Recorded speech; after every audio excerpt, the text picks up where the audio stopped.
We have some Six Samurai action for you today. It also appears that we have some Dragunity and Crystron action as well. Make sure you guys smash the crap out of that subscribe button so you guys don't miss out on more content. So you love some Six Samurai loops, right? Well, I got you out here is a few people have been kind of figuring out some interesting ideas with this. Now keep in mind, I mean, for the locals experience, you know, playing against 12, 16 other players does kind of show that, you know, some of these decks can be a little bit better than what you kind of expect out here. And it does kind of show that, you know, having Six Samurai be one of these cool decks to step into the arena is always going to feel just fine. Now, this build actually kind of goes a little bit further beyond the whole standard Six Samurai thing. We're actually doing the adventure token stuff in here as well. So the whole idea behind this is while you're using the adventure token stuff to kind of set up a board, you're also getting the Griffin up and running. And, you know, technically you get access into some particularly scarier little cards along the way to punish your opponent. So I think you've got a lot of good things available to you out here for the ideas that I think that this list is going to try to throw at your opponent and so forth. You know, looping this, you know, Tsuruja draw power, you know, getting all of the Bushido counter holders up and running is going to be really, really strong for this deck. Now, in terms of that, I mean, the whole objective of this deck is just to get the Cowboy Burn loop up and running and go, usually. At least that's to the extent of my knowledge as to how this deck wants to function, which, you know, it is what it is at this point. So if you're somebody out here that's looking at wanting to play something Six Samurai, what I can tell you is deck is a lot of fun. You just got to know how the loop works. You got to figure out where the combo lines are going to go and then figure out, you know, the best way to execute that. A couple of hand traps like this will probably ruin your day, but, you know, that's the risk you have to take out here while playing this deck. Next up here, we have Sonny back at it again with Dragunity, well, actually just with a dragon pile out here.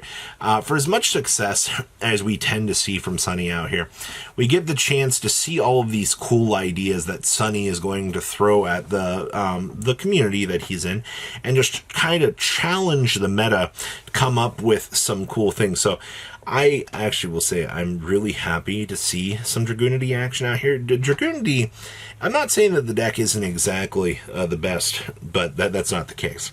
I think the thing that you need to understand when you're looking at this deck is you got to actually do a lot of the standard dragon lines, kind of get things up. And if all things fail, you think you're having a bad time, you got the oops all crap Tenpai button that you can slam and you can try to OTK your opponent like that.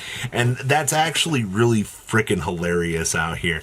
Actually, that, you know, when you're looking at these 60 card piles and you're like, all right, so what innovation can we kind of throw in these? This right here, just slap some OTK engine in here, we're good. Of course, you know, since we are doing a Tom, you know, Labradorite Dragon's going to be that little extra piece you can bring out. See, we've got the Rainbow Bridge of Salvation in here to kind of give us that little extra floating on into, you know, making sure that we can get into the Dragon Ravines so we can do our thing.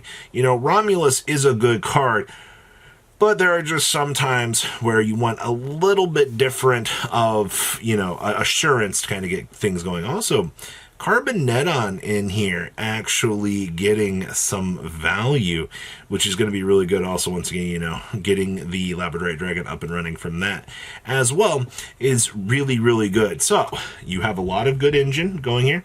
You have a very good list of ideas to test out with Dragunity, and also unfair cards in the side deck. But we don't talk about those. Next up is some Crystron action for you here. Now, we've been following a lot of Crystron developments out here. Actually, Crystron's just smashed down a regional recently, so we will have some developments for that, and I am super excited to see where that, you know, this is going to go. But this was another locals experience, and yes, again, we are seeing a return back to the Griffin Rider adventure stuff with 50 cards. Honestly, in terms of your deck building with this deck, I will tell you that you are going to have to kind of overcome some stupid stuff. It's kind of why you're ensuring that you can get the Griffin Rider and stuff in here, because if your opponent sees the adventure package, this package itself might be able to, you know, answer a hand trap or two, and it also just kind of gives you a little bit of a chance to kind of get to things. Obviously, you know, Terratop and the Takumtor and a Cherubini gets combo going, but you've also got to kind of set up for that. Also, hey, look, we found the culprit as to who's been messing around with Chambara out here. Evidently, this build has been wanting to actually play this card as a point to be able to make this. So that's actually kind of hilarious, actually. In terms of your rest of your deck's functionality here, I think that you do need to kind of consider some cool options with this. But, okay, in terms of that, Crystron has been performing. I think it's once again going to take people a little bit of time to once again get this done. You know, we're exiting week 1 here. You know, people have had the chance to cook. People have got more of an idea of where they want to go from here. So we'll see if, you know, this is going to kind of stick and be a meta challenger. Next up here, we have the Mimi Ghoul deck. Now, first thing I see down here, why, hello there. We're playing Mori. I mean, what, target one face special monster and field change to face down defense position. If you control level 5 or higher illusion monster, while this card's in your graveyard, you can set it.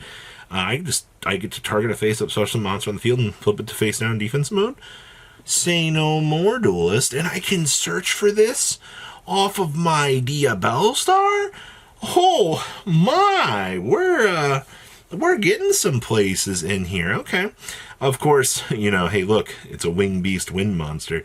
So yet, once again, TCG is really doing some stupid things out here with Featherstorm, man. I feel like it's just not a surprise out here anymore that the TCG is trying to do some stupid stuff. Also, I see that we were going with, what, 1 Sinful Spoils. We got the Azamina, but, you know, you're packing in, what, Sylvia, Resalago, and fucking Escalon in here as well? Like, okay, sure. You've also got your Simul Archfiends kind of as the nice little side card. If you've been paying attention out here, you know, we've really been loving our little option trees that this deck has been going for. Also, 2 Makers, I think, is fine. You want to make sure that, you know, you'll be able to start interrupting your opponent and doing as you need to do. Truthfully, outside of that, I think most of what this deck has going for it is still going to be the same thing. You know, you're going to do the revolving door. You're going to put a bunch of monsters in your opponent's field. Your opponent's probably playing Risal. They're just going to look at you in absolute disappointment knowing that they can't actually play the game.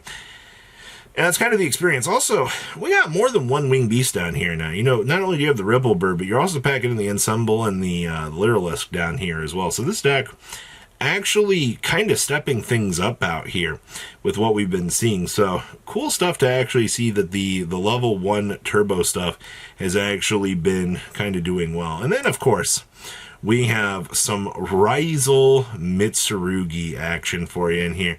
I see we are shaving down the node in this, going with the 2 eyes. There's your 1-2 split on these, which is good. The Night Serpent, which is just an incredibly good card when it actually needs to be. I can undoubtedly assure you this is one of the better cards that we've got going on in the Mitsurugi deck. Because Build also chose to only play 2 copies of the Ritual.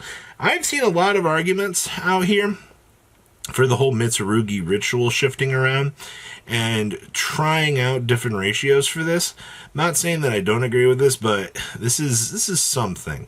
We've also got your good old crossouts in here. Slamming down this card post side decking is still going to be top 10, you know, anime moments. Your opponent's just going to be like, oh man, come on, bro. Like, why are you so good? Also, the Purification is actually a pretty stupidly good card. I didn't realize how good this card was in this deck. Also, you know, the King of the Feral Imp loops.